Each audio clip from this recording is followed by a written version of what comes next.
ai la sunga le whawhengainga.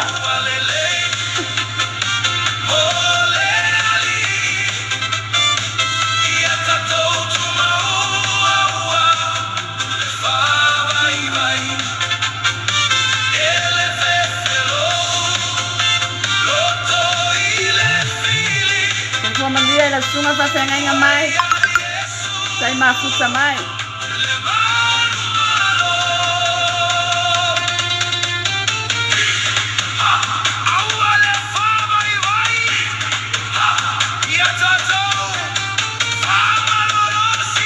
Amene. So amalo dosi ya amene.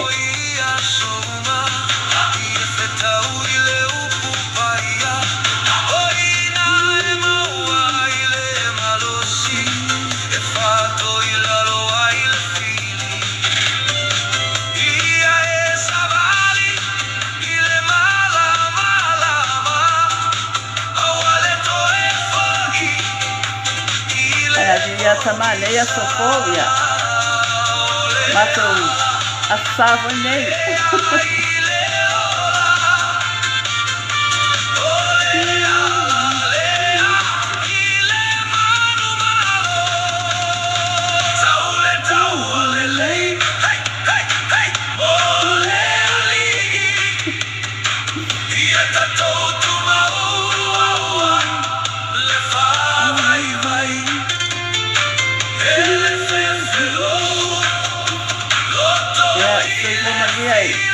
La sunga whawhengainga. Sai mafuta mai. Soy como Maria, faltua la lei, anima saefu. Sai mafuta mai. Ia tatou whamara rose le ria, a faltua.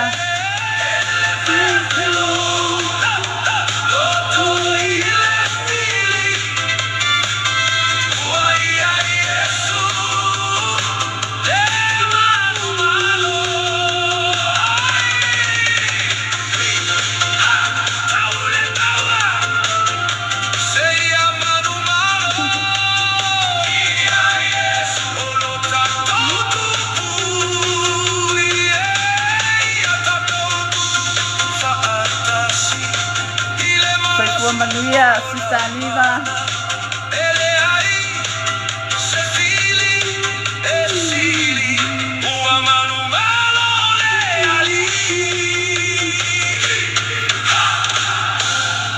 Amém, Levi, Levi.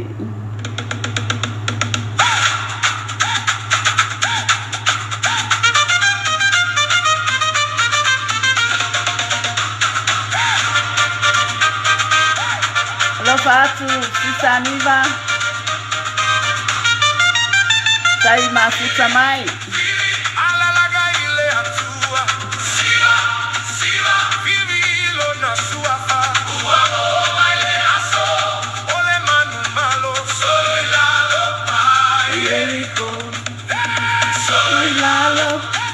Solo ilalo. Vai solo ilalo pai, dico Aniva.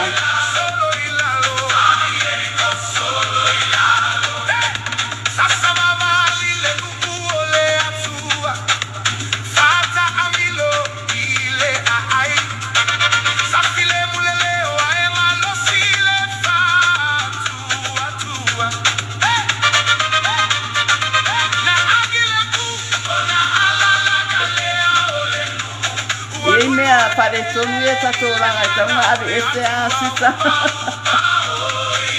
Então é solo lá, não é?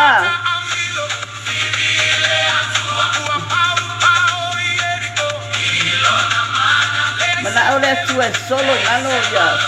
Me apareceu no tu por Satauro lá, amém.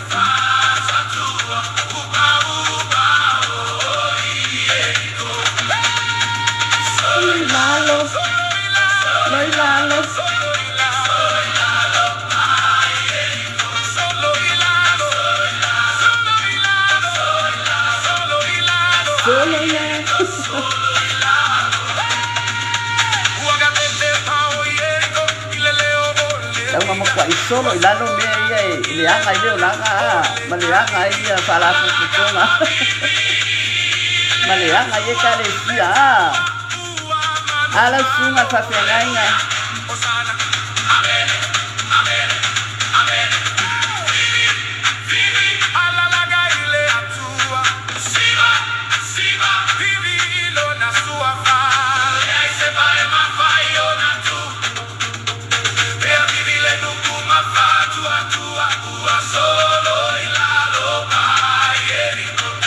Ai pasta e pai como solo ilalo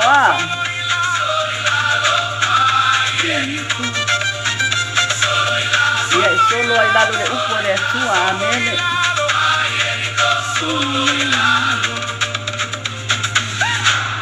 amene via le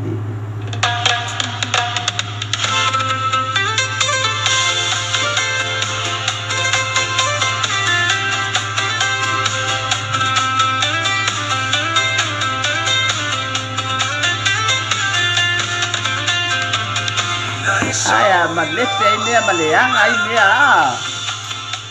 ka ape ai mea ma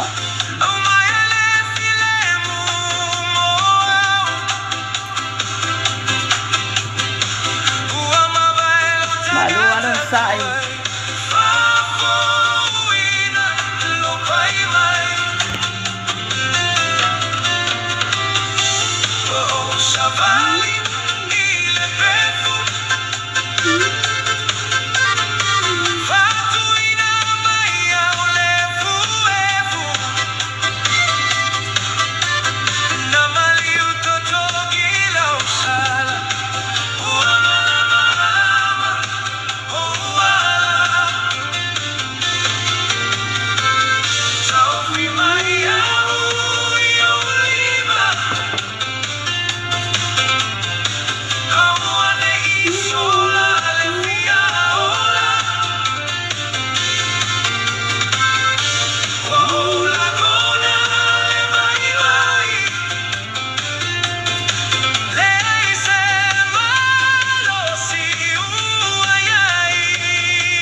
paling que foi mamuli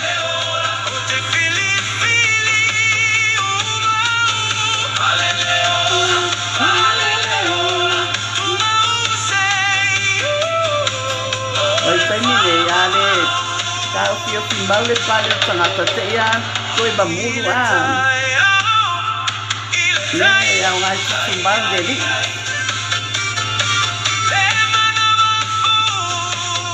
saule le paso songa lai mau pale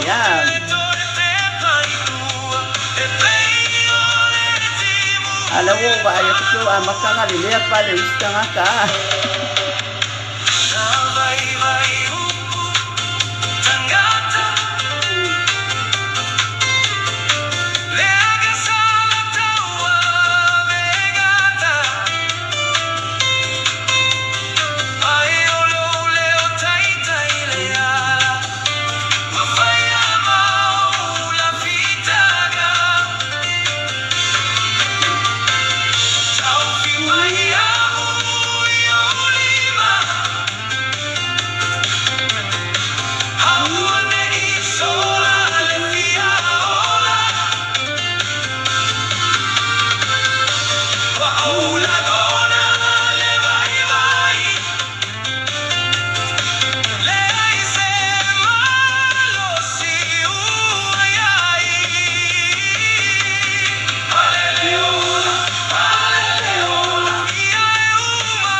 apa yang ku pangapal de langnya ya ka ko mau pale ya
Satauro ya Yeshua.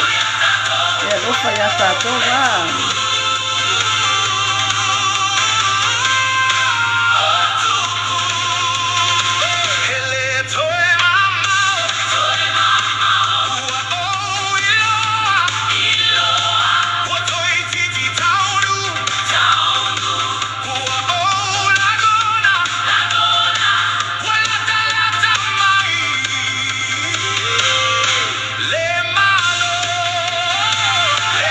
Toy time.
If you understand English but can't speak,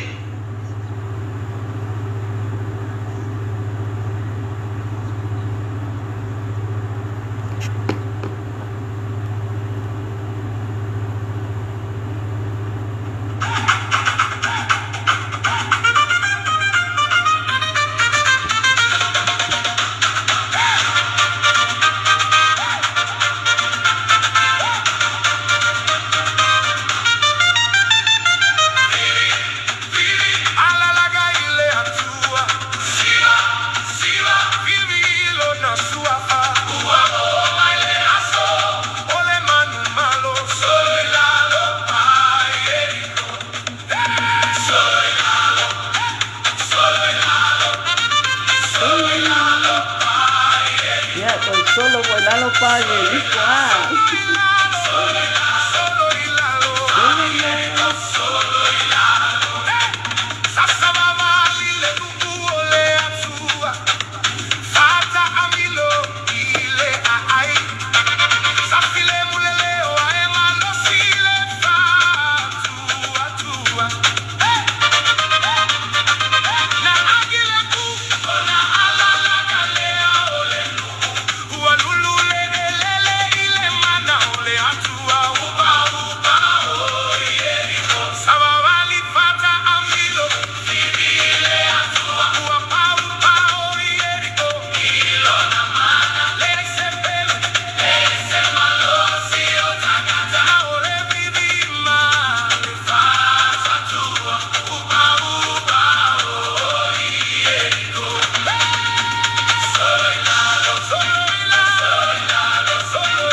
Sai lava la sunga sa fenga mai ma futa mai.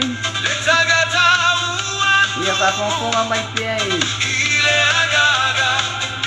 Musika nei sai awa. Mata no pia ia. Ese se atari ide. Satu palungo ko ipo ya. Saya ma futa mai.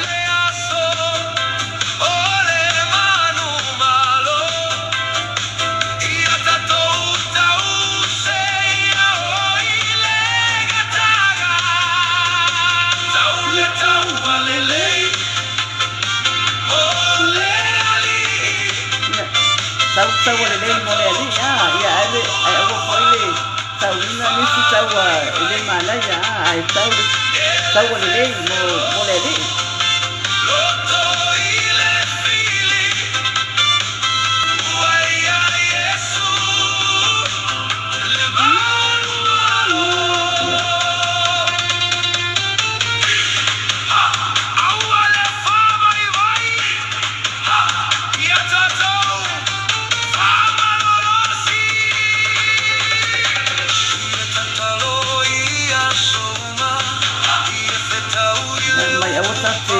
vai ai tato fa malo rosia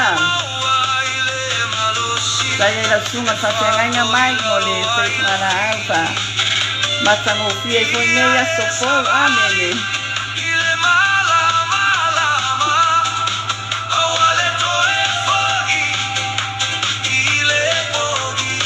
mai au ka ko fo i ponsa wa ka ko mai uma ya ponsa mai au ko fo ya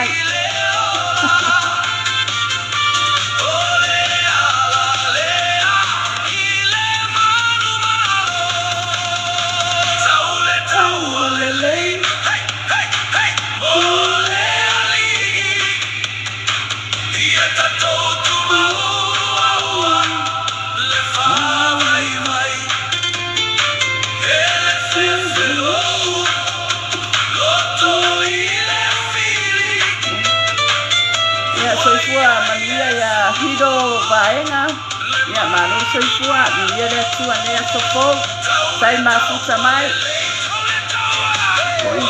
salo fai sungai fa penga ya nai mal tua la le ya flores ya saya mania ya lo kama la le yo le tua la suga fa penga na nai sai ma futa mai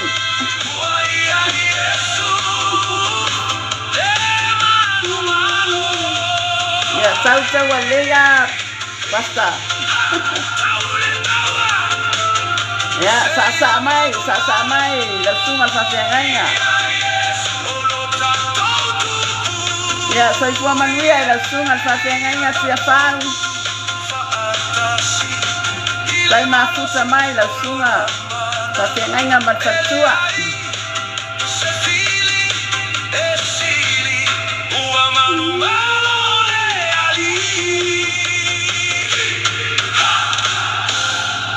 Ya, biar sama. Ya, sa mai. Langsung alfafenganya nanai. Ya, wifi kwa. Mafuta mai langsung. O mai le tau falfa. Malo pasta mai.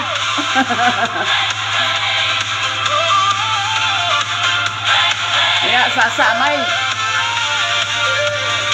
Malo soy tua, langsung alfafenganya tia Feau.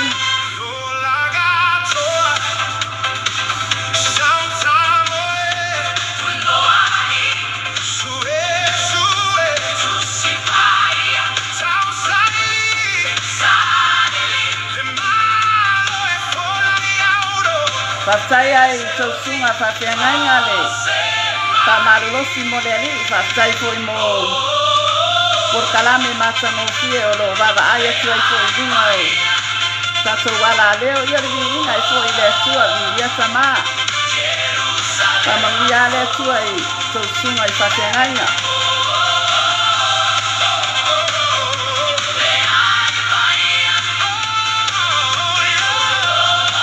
Ya sama ya Feau lo fie ni saya jadi.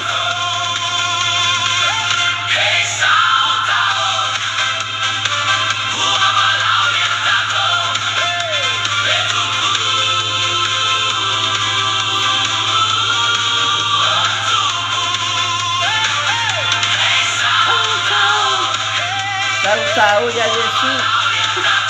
Umay na umana umay atato.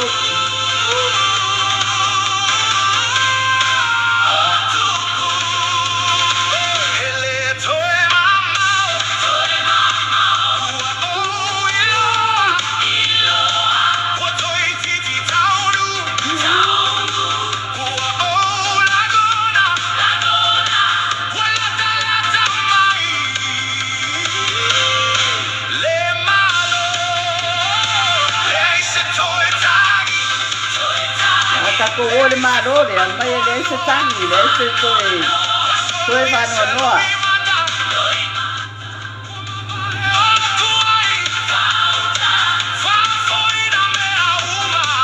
Mai fa Feau me uma ya Yesu.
Tuan mengaso Aku umay de lang nene le chuchu mai dari. Esi mai sama ya. Aku mau aku salsana.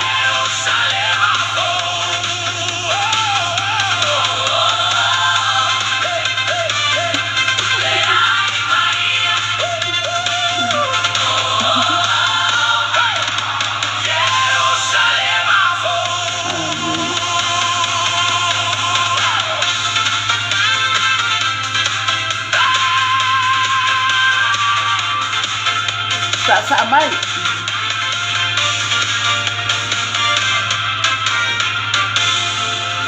Amen, amen.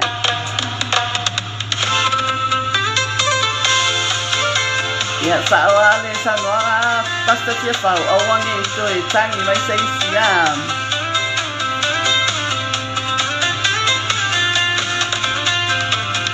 Nai sau ilo mamalu au mai ale filemu moau ua mavaelo tagata tuai fafoina lo pai mai o savali ile pefu Tio lai sila fia e le suma tafengaina i atu ia Feau. Ia le awaenga lai e te tāngisi ia.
Sunga le patenga na mai mo le te ngara ia ta masana fie fa mea sofo ia dia sama pasai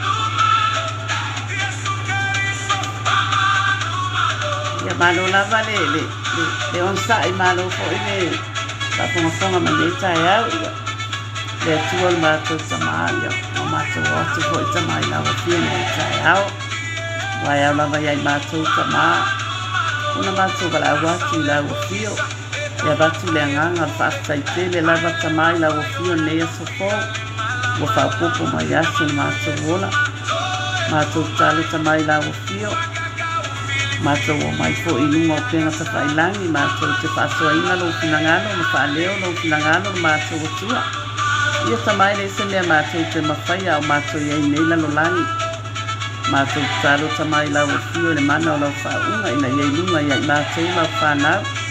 Matou whaia poli nei whaasoa, o iei le manuia o lau o fio na Iesu. Amene ma amene tamai.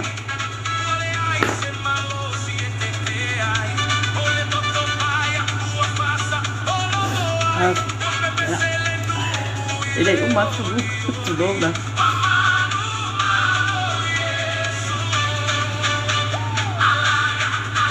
ia nei foi taiao ia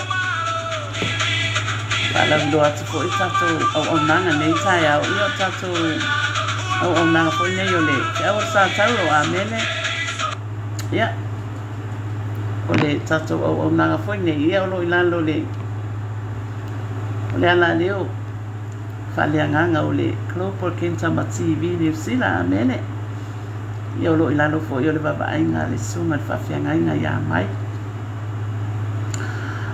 ia o te whatalo whatua nei taiao I le pa ia fo I mane mamalo se o tātou watunu o Samoa ia whatalo whafo I le leo whaingan venga pa ia o leo whaingan mulenga mamalu ia o le au whainga luenga totofi a le atua. Ia o lo whapena foi o na latou. Launga ina le upo le ola. I whata whaitau langa I fia. I totono neila no langi. Ia o na o le tala ina foi o le tala le lei. I le tātou wali o Iesu Keriso. Amene. Whata alo whaile. A ingo le whatuatua le tino Keriso. Ia whata alo whafo I woma paanga foi e nei por kalame o lo whapena o na. Mai moa mai nei taiao. Ia, whatalo whatu fo I le sunga I whawhiangainga ia mai Greta. Ma le wharitua ia Sarah. Ia, ma le nofo alo. Ia ai tai nani le pa ia mawalunga o le kare sia I manrewa. Ia, o le vi inga I fo I le atua. Ia, o leo te whatalo whatua I nei taiao fo I le sua whamamalu. O lo tātou wali o Iesu Keriso. Amene. Ia anei taiao, ia o foi ona tātou o foi e whaalongolongo ia po lea foi se whetalai mai o le atua nei taiao ia mawalunga I foi le lona vi inga ia ai whai foi ma taiala mo I tātou nei asofo ina ia whaatupu ai pēr le whaatuatua. Ma le tātou au nanga I le atua. Ia au tātou iai fo I nei launani. Ia o lea fo I tātou te maua fo I le maalosi ma le ola mai le atua. Ia au ai fo iai tātou. Ia no tātou whalongolongo pēr I le awhionga pa ia le atua. Amene. Ia wa o le upo le ola amene e mau ai pe I tātou le whamanuianga mai le atua e a whai tātou te fia e whanongolongo I lana whionga I lea aso ma lea aso amene ia taitonu foi nā lea sa launga ina fo I e lau whainga runga pa ia le atua o lo whapena fo I ora mai moa mai nei taia ia leu whawina le atua I totonu fo I o malu pa ia o le atua ia o le vi inga I fo I le atua ia malo la whamalo si mo le ria nei taia o le tatou tusi whaitau e maua mai le mua Ioane Rane mua o le tusi mua Ioane apostolo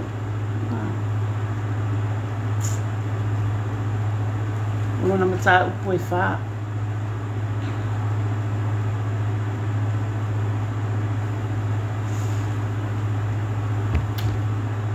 o le whaautuina o le mata upo lea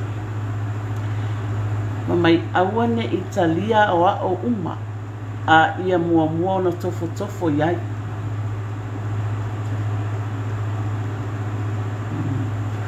A wane Italia o a uma a ia mua ona tofo iai. O le whai upu mua o le whai upu e ono le lau whai tau ina atu a o le e tatai mai e lo whafonga ia po le a se whetalai mai o tamane i tai au whalau tele atu e tamane ia lona whina alo ma mai le au pele au atou te whaalongo i a nganga o malama a ia o tou tofo i nganga pe mai le atua i lato. A wai to a tele profeta pepela uo atu le lalolangi. O le mea le nei tou te iloa i le nganga o le atua. O a nganga uma o e ta utino o maliu mai Yesu ke riso le tino mai le atua lava i lato. A o a nganga uma o e le ta utino o maliu mai Yesu i le tino. Ele mai le atua i lato. O lo le antike riso lava le nei wo o tau whaalongo ai o le asau o lo iai nei lava i le lalolangi o tau le whanau e mai le atua lava o tau o tau manu malo fo i ata i lato a wai sili o ia wai ate o tau i le wai le lalolangi o i lato uma o i lato o le lalolangi lava i lato o le mea lea o loo tau talatala ai i lato i la le lalolangi e whaalongo atu fo i le lalolangi ata i lato o i mato mai le atua lava i mato o le wai loa le atua e whaalongo mai o ia i ata i mato o le mai le atua e le whaalongo mai o ia i ata i mato o le mea lea ua mātou ilo ai le anganga moni ma le anganga sese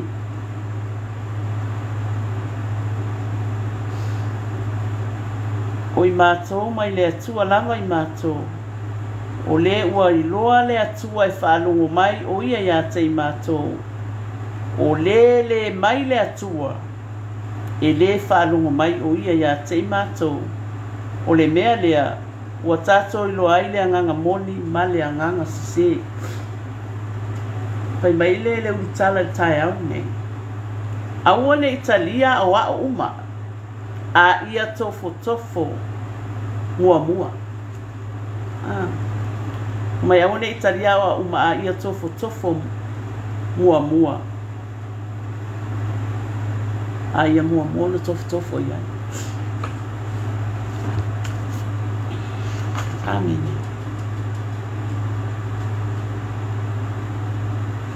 Mai le mua te Salonia alona mata upo i lima pai upo i rosutas ia tofo i mea umalava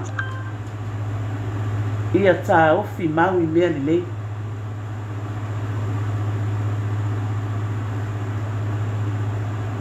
o le tala le ale apostolo o Paulo na fai le tale le kalesia le te Salonia mai ia tofo i mea umalava a ia ta ofi i mea lelei.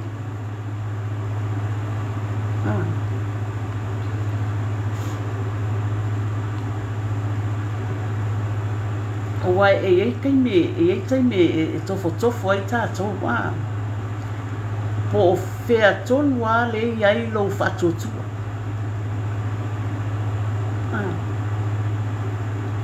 A le tofonga le nā i tātou wā, e o le tofonga e iai le ono sai.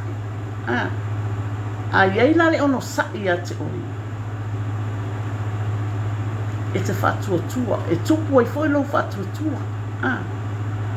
A oi nai lo whatuatua, e te tā ofi ai mea lelei. Wa oi nai tofo mai ei tātou e le atua. Po o whea le iai lo tātou whatuatua. A wamela tua le lei. E whaatanga e le atua me te tupu i o tātou wōlanga.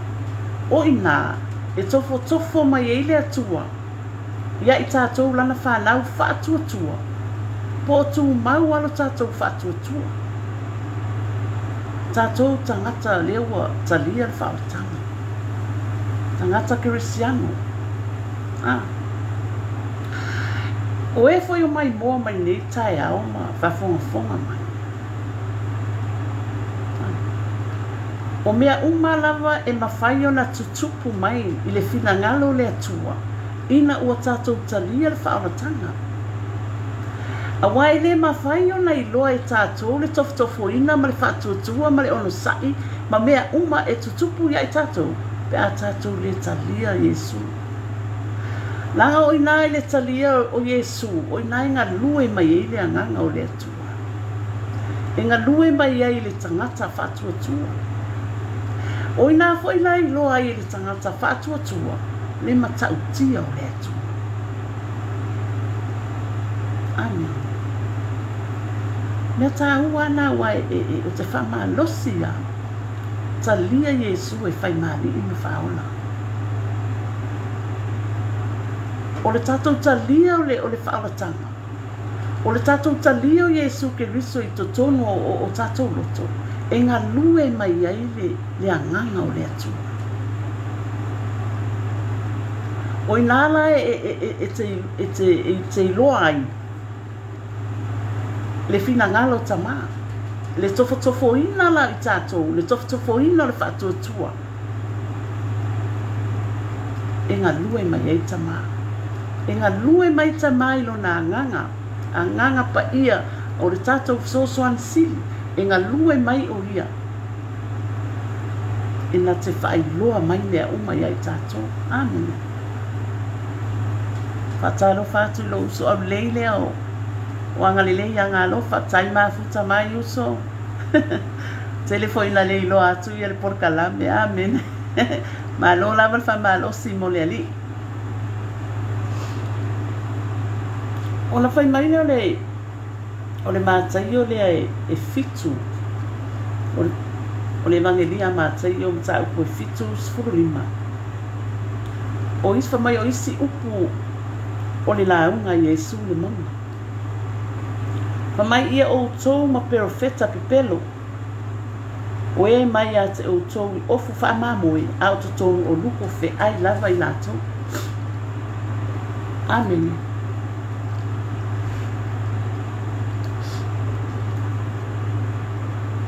Ia o tau ma perofeta pipelo. O e mai a te o tau ofu wha mamoe a o tonu o luko fe ai lava I lato.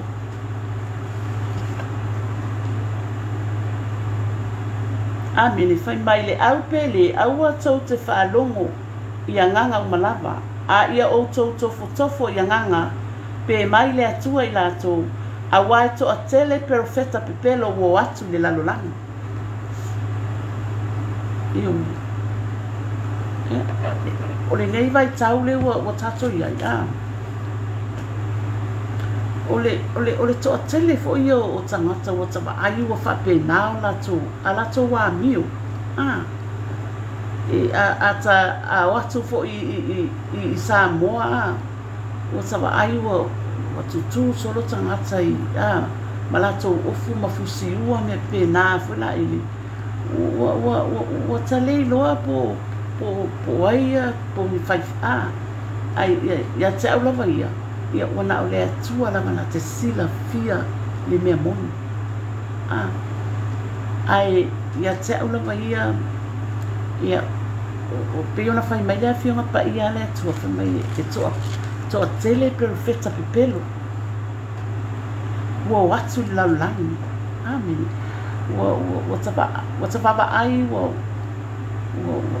fai va pena ua ele stangata o pe ua halu ua fai una ofu va pena. Ua halu fai na launga me pena. I manga ala ma. Pe ua su e tupe. Oi la ele paule mea ia tātou tatalo I le atua. Amen. I le mea moni.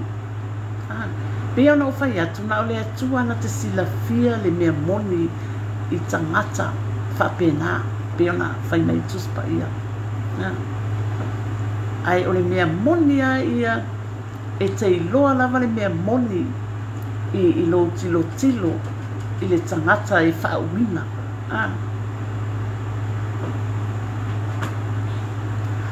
Ai o mea ia baba ai e tātou. Aua tātou te baba ai foi le ai baba ai tātou I le atua. E whapenao na tātou tatalo I le atua. E whaasino mai le mea moni lava ia I tātou. Amen. Ina ia tātou manatu natu ai I le leo le atua. Awane tātou tustusi lima whapena. E o tama tātou mawhauwhaunga whapena. Ia ai tātou ana tātou talo le atua. Amen. Awa tau mawhauwhaunga ia. Awa whamai fo le whianga pa ia le atua. Mai e leo langia le atua. Amen. Ia whamai fo le si toia ina mai a fia whaatau saupo. Tuloa. Ia. Whaatau mai saupo lo whale o loa taalo ai a. Amelia ia. Tātou tatalo. Mo I lātou whapena. Pe a whai o leo o wai aini tangata whapena wa lātou tau mawhai fo I e whaasesele lalo nangi. Pe ia na o whai atu. O lo soifua le atua. Na o le atua lava na te sila fia le tangata. Mai ai lon tu moa I sa io pa io na no fi vai e sila fia tama. Sila fia tama le tangata mana meo lo fai le lalo langi. A fai foi o ia ini tangata whapena. Tato tatalo. I le atua e whaasino mai le mea moni. Ina ia tātou sāwa mali e tusa malona whingangalo.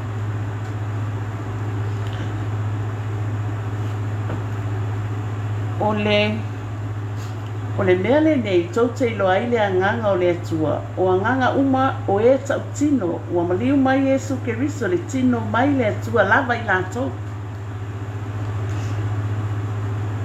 Amen. A o anganga uma o ele tau tino o maliu mai Keriso le tino. Ele mai le atua I lātou. O lo le anti Keriso lava le nei. Ua o tau whaalongo iai o le asau.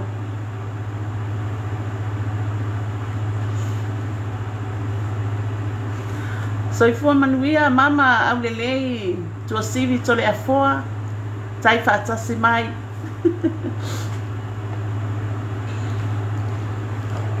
Maina o le mo work nito. O la matau pas fulu fa upo e tolu. O le nei o te whailoa atu ia te oto. E le ai lava se tangata. E tau tala I le anganga o le atua. Na te tau ana te maina o Yesu o le alii. A le se anoa le anganga pa ia. O le tusi la mo moko nito o le tusi fo ia. Ale apostolo o Paulo le ekalesia I Kornito o o le tau mai ai I le tusi lea o mea alofa ua foa ina mai e le anganga pa ia. Amen. Mana tua foi. O mea alofa le anganga pa ia e wha mea alofa ina ai le tangata. Le tangata e wha penao na sila fia le anganga pa ia e ma futa atu I le atua. E wha mea alofa ina ai la I tātou. Pe a whai tātou te nau I mea alofa ia le anganga pa ia. Wa pe e iwa mea alofa le anganga pa ia. Lolo ta ue. Le awhionga pa ia le atua pe o le poto, o le malama, o le whatuatua, o le whamalolo mai, o le whaiwavenga, o le perfeta su e nganganga, o ngangana ese ma le whamatalanga o ngangana. Veila o I le suenga o nganga. Le mea alofa lea, tasi lea mea alofa a le nganga pa ia. A whaila o lewa ia I tātou, o wha mea alofa ina I tātou I le nganga pa ia I le mea alofa lea suenga o nganga. Pe le o te au mai ai le mea alofa lea, ona o le whai mai. o le mea le nei tau te loai, le anganga o le atua, o anganga uma o e tau tino, o maliu mai e suke riso le tino, mai le atua lava i lato. A whaina ua wha mea alofa ina i tātou, i le mea alofa le anganga po e o le suenga o anganga. O i nāla pe i tātou te iloa tuai le tangata lea e whapena o na ia tau tino, na maliu mai e suke riso mai le atua. Amen.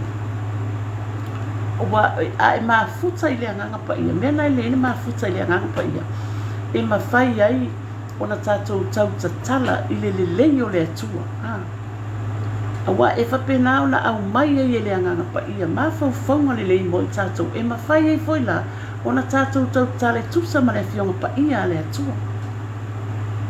Amen. E mafai la ona tatou tau tatala ile upomoni na fio mai Yesu Keriso mai le atua.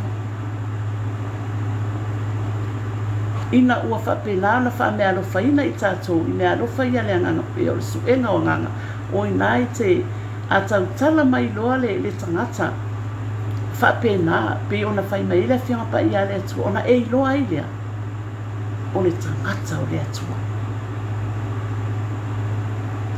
Amen. A o nganga uma o ele tau tino o maliu mai ke riso le tino. Ele mai le atua i lato o lo le anti ke riso lava le nei. O tau whaalongo ai o le asa o lo ia nei lava i le lalolani. Ia, le o whai mai le whianga pa ia le atua. O ele tau tino ele ia fio mai Yesu mai le atua. Mai o anti ke riso. Ia o pe o le ua ia tangata tau whasele i le lalolani. O le mea foi le e tā wai le matala. Tātou matala whaaleanganga i mea whapea. A wane ia tātou te mingo ma whaatasi nei lalolangi ma tangata lele. Ma tangata whaalele. Tangata tau whaabalea. Tangata tau whaase. O mai i ofu whaamamoi. Ai whai mai o luko whi ai peon whai mai le awhionga pa ia le atu. Wa to tele ana o tātou o mai i ofu whamamui ia a o tutonu o luko whehai ai o le whamalose fola nei tai au awane i whaaluko whehai ia fua tātou loto whaalelei au tātou loto whaalelei le upo le atua mafufulu mamaine le upo le atua. Ani, wa e lei foi tātou o mai e whai le whina ngalo tama, alai o kei a tātou loto, ma tātou mai whau. E lea o ia e lau pātang whai ngā tīrola, ai ona o le upo le atua, e mi whai on tātou muri tai ai. Ina ia wha mausali, ina ma wa ai no tātou wola wha atua i le atua. Ma ia moni fo tātou woi le atua.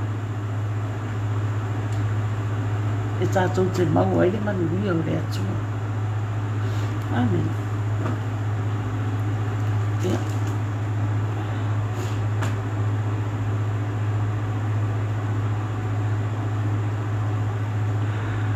Foi o koe wha, o tō le wha ngā ue mai le atua lama o tō manmano fo ia te iatou. Wai sile o ia ia o tō i le ua i le lalolangi.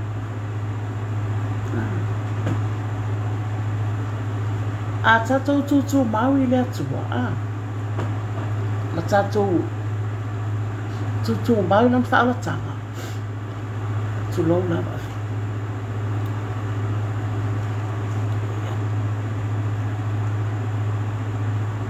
O ka tō o tangata manu mālou. Mai e sili i tātou i lo le whialuan wa i solo i whafo. I tua. O le te apolo. Ai tau mawhai loa e te whialu i le te apolo. I le o oi o se tangata o le atua.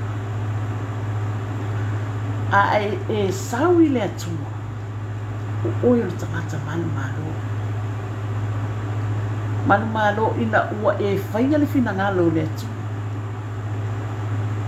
Wai le se mea la tātou le wa ole mea lava ia saua i le ti apo saua e whaumatia fasi whaamatanga aua tātou te fia i le ti apo o tātou umai e tātou e whaitete mai o te fola atu foi ai ta te whaitete foi lava tātou uma whaitete tātou ia o i te tonu o le ainga o le atua leo Christiano ma leo whatutua tātou whaitete o le vai taule nei wa tātou wawa ai atu iai wa ese le mea le wa iai laulangi ai o tātou o tangata Christiano tātou whaitete nana o tātou le wai te tonu le ainga o le atua tātou uma e o whai a tea e tau whono o whaitete a uia i a tea mena e tate tatalo i a tamai e fisosoani mai i a tātou wai e o le tātou te lalulangi o le tātou te le tino e whai ngō fie o na ofi mai i to tonu ngā ruenga pepelo le te apolo pe a tātou le mataanga o mea leo o te whamalosi atua i le ainga o le whatuatua le tino Keriso tātou whaitete langa le whai mai la fion pa ia le atua leo wai tutongo le lalolangi a anti Keriso po le au tau whaasise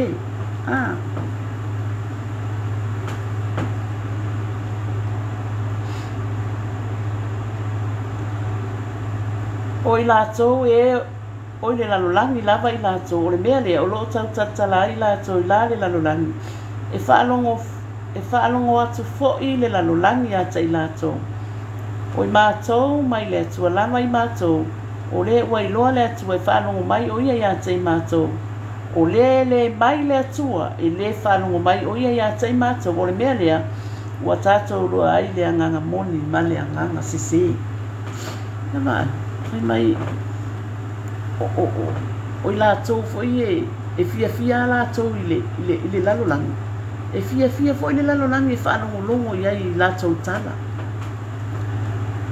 ai o le tangata o le atua e tailongo o fia le tautala le tangata o le atua o le mea nā te whaamalosi atua a wā a tātou o atu i nofoanga whaitele tātou nei wai tutono le ainga o le atua e loa mai lava i tātou e whaalapuputonga e kāresia o a onga o a lava whaalapuputonga e o i tātou i aso taitasi e loa i tātou o whanau o le atua i lo tātou tala ma tātou a mio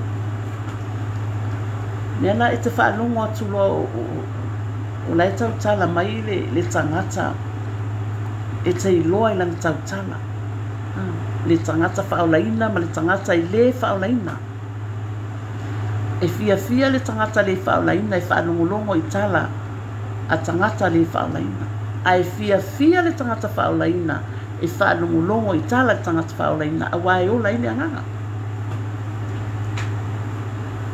amen ai la tangata whapena i o tafa ia e tatalo a le mu le atua i lo loto e ngā lua ai le anganga pa ia o le atua a oe te taumwhaifoi le whaleanga pia ai tatalo mo tangata tatou uma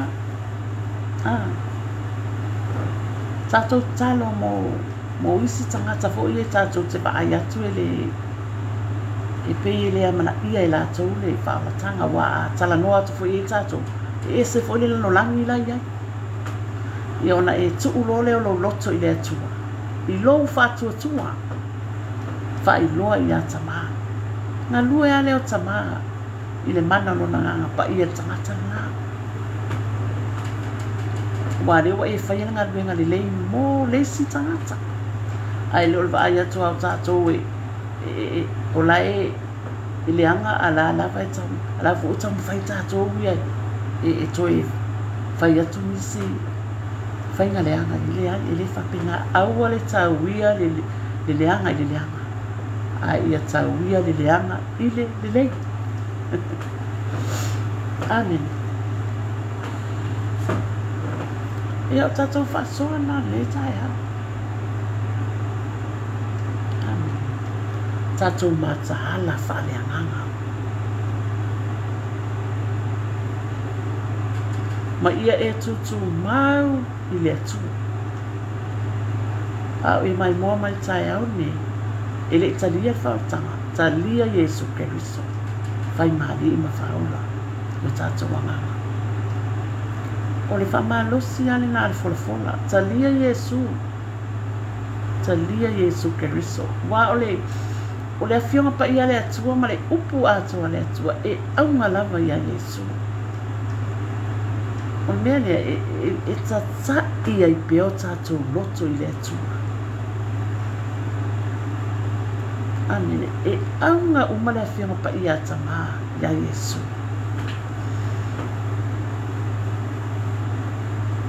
Amen. Mai tua le whenga tuai. Tatou wola i tu la whonua. Numa le whenga fōa tatou wola ia Yesu Keriso. O ta tala mea uma. Amen. Ta mele tatou te whawhetai i le atua i o tatou loto. Ona le whaawatanga. E ala i runga alu pele o Yesu Keriso. O ai tatou mama liwa Yesu le alu pele o le atua. Ai ona o le alofa tu no le atua. Ilanga tangata na whai. E le mwhai ona whai e le atua na tangata ona tuku ai le o le ai. Na whai tatou i le atua. E na iei le plan na le atua. O le ama liu mai. Lona alo pele o Yesu Keriso e liu tino tangata. I lona i tu tangata. Ina ia mawhai o na alu lunga o Satauro. Amin, ale o tatou manuia, o tatou sauloto, o tatou fia, o tatou oli, ona o lea. Ona le whaalatanga na sauia i le atua. Mo i tatou e ala i lona alu pele o Yesu Keriso. O le mele e lea o te whamalosi tuai. Talia Yesu Keriso e whamari i whaona. O le tatou awala le ni langi ma le ola i whawarau. O Yesu Keriso. Pea na whai maile evangelia Ioannis fulfawhai upo iona. O a unei o le ala upu moni ma le ola. E le alu atu lava se tasi tama. Pe a le ui atu. Ia Yesu Keriso. O le whai totoa. O Yesu Keriso o le whai totoa i le langi ma le ola i whawarau.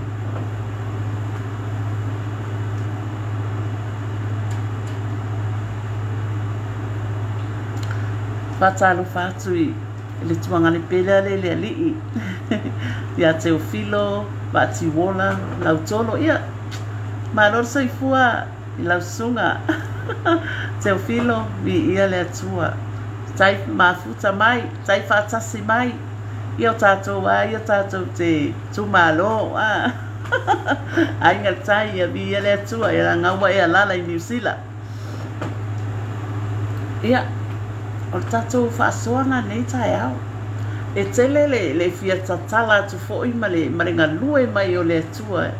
I le mana o na nganga pa ia i whailoa mai mea uma. Ia au tatou fo'i au lo iai fo'i ia. Tatou por kalama o lo a ngai mai na. Ne te o tango whao le tai. Ia na whaile mo lape. I le tatou o nanga. Ai o lau tatalo. O lo soifua le atua e whaafao. O le atua na te toi whaamala malama mai lona finangalo. I o tatou loto mo tatou mawhau. Ina ia whapena o na mausa li ma maua ai. Lo tatou whatuatua mo le tatou au nanga i le atua i aso uma. Amen. Yeah. O le fola lava ia e whamalos. Tatou wō ma le atua nei aso. Tatou sāwa vali fo'i ma le atua. Whamasani ma le atua. E manu iai mea uma. ia le atua le mātou tamā. Ua i ule whaasoa lau whanau, whaafetai te le a tamā i lau upu, whaafetai lo wanga le lei, whaafetai tamā i lo whamauni, whaafetai tamā i lau whaunga mana i unga i a tau lau au auna, tamā i leisa mea i te mawhaia, e ana le se noa lau o fio e ala re mana o lo ngana paia. Ai whaafetai lo loto i lau o fio tamā, ona o le whaungaina le au auna. Vi ia o e tamā, vi ia lo suapa ia ma le mamanu tamā. Whaafetai. Tu maulawa i lau o fio tamā, lo vi i ma ona Yesu. Amene mana. Amene. Ia, vi ia tamā nei tai au.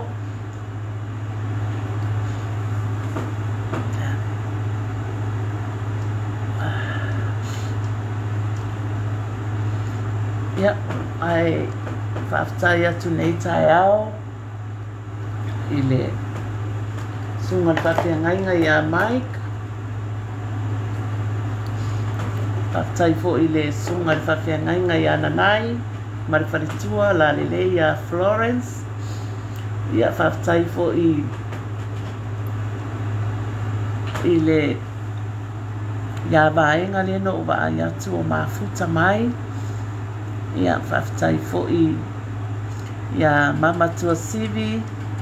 Whaafetai fo i le usola le ia angalilei angalofa. Whaafetai fo i le tuangani pele lava i le ali ia Teofilo vati wola. Ia whaafetai lava ni mafuta mai nei tai hao. Whai lava o tau mwhaamanianga. Mo le vi inga o le atua, amene.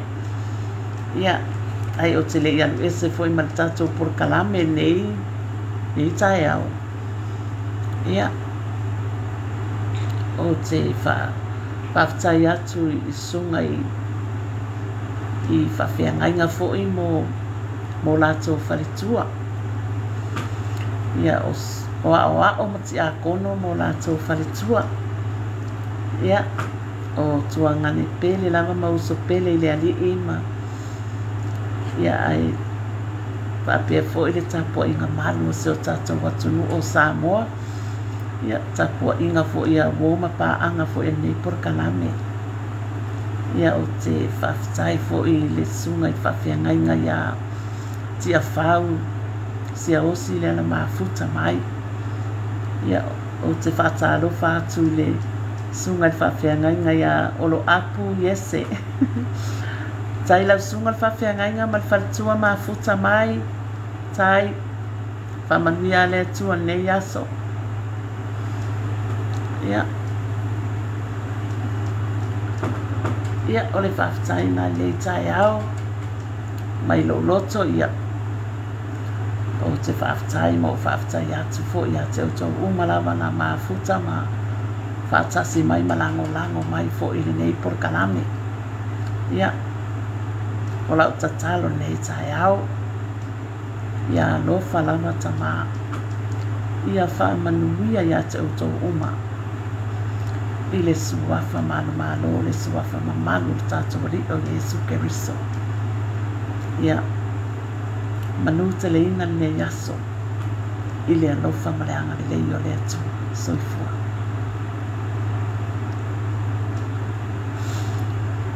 Alofa atu i lau sunga le whawhiangainga o lo apu ma le wharitua. Alofa atu, Teofilo.